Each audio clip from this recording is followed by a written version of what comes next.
populasi dan sampel. Pengertian populasi adalah seluruh objek atau subjek yang memiliki karakteristik tertentu yang ditetapkan penelitian untuk dipelajari dan dicari kesimpulannya. Contohnya, seluruh mahasiswa akuntansi di suatu perguruan tinggi. Adapun sampel, metode sampel adalah bagian dari populasi untuk mengambil mewakili populasi dan harus representatif. Contohnya, seluruh mahasiswa akuntansi yang dijadikan responden. Selanjutnya yaitu teknik sampling atau probability sampling. Teknik pengambilan sampel yang memberikan peluang yang sama bagi setiap anggota populasi untuk dipilih menjadi sampel. Teknik sampel dibagi menjadi 4. Yang pertama, simple random sampling, yaitu pengambilan anggota sampel dilakukan secara acak tanpa memperhatikan strata atau kelompok dalam populasi.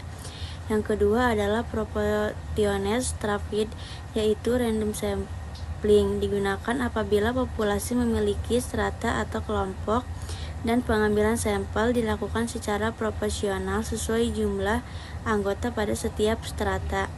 Yang ketiga yaitu disproportionate stratified random sampling, yaitu digunakan apabila populasi berstrata tetapi jumlah sampel yang diambil dari setiap strata tidak proporsional.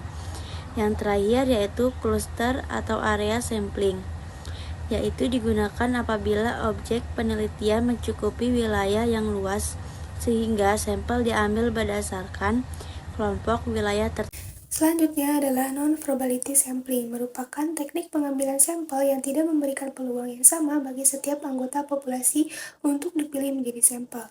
Teknik ini biasanya digunakan ketika peneliti memiliki pertimbangan atau kriteria tertentu dalam memilih responden. Yang pertama, ada sampling sistematis. Sampling sistematis adalah teknik pengambilan sampel berdasarkan urutan tertentu. Misalnya, dari daftar pelanggan, peneliti memilih setiap pelanggan ke-10 sebagai sampel. Nah, yang kedua ada sampling kuota. Sampling kuota dilakukan dengan mengambil sampel sampai jumlah yang telah ditentukan terpenuhi.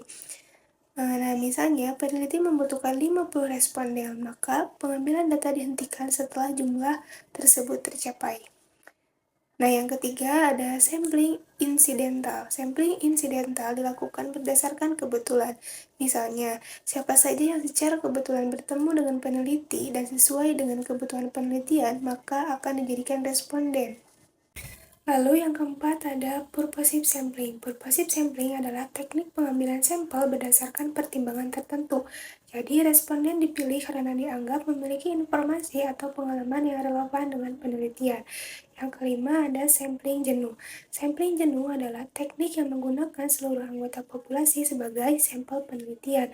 Teknik ini biasanya digunakan apabila jumlah populasi relatif kecil.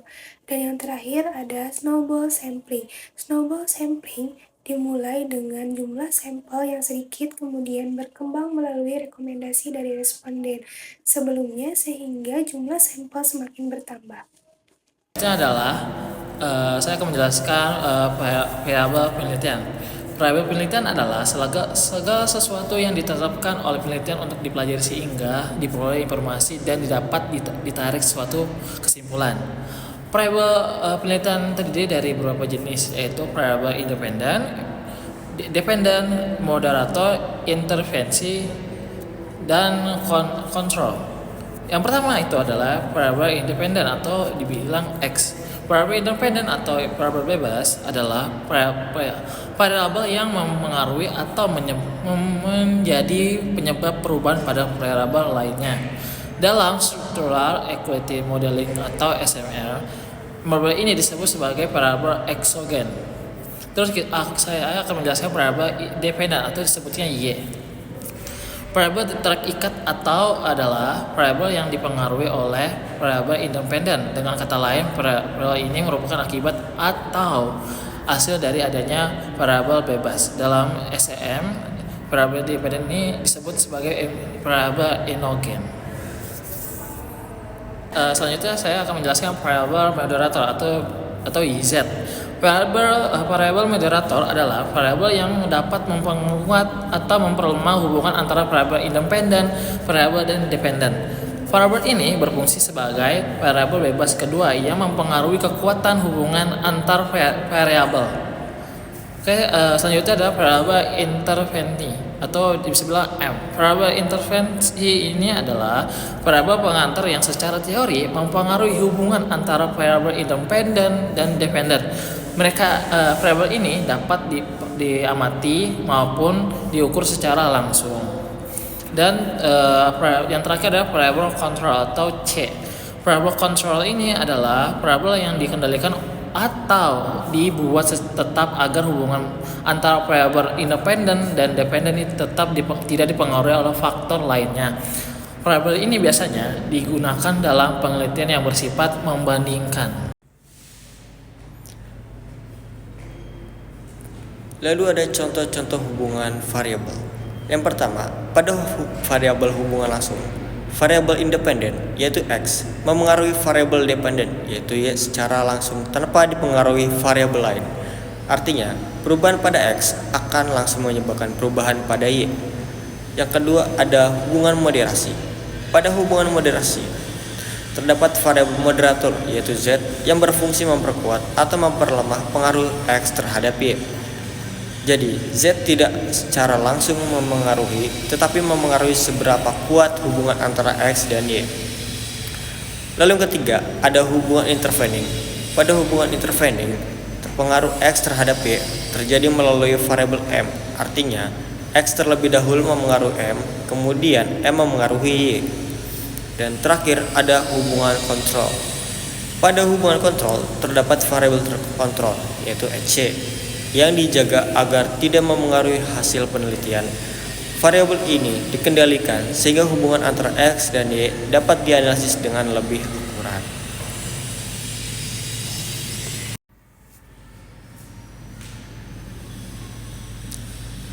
Lalu ada konsta dan variabel. Konsta dan variabel merupakan konsep penting dalam penelitian. Konsta adalah sesuatu yang memiliki nilai tetap dan tidak berubah selama proses penelitian berlangsung. Sementara itu, variabel adalah sesuatu yang nilainya dapat berubah atau berbeda sehingga dapat diamati dan diukur.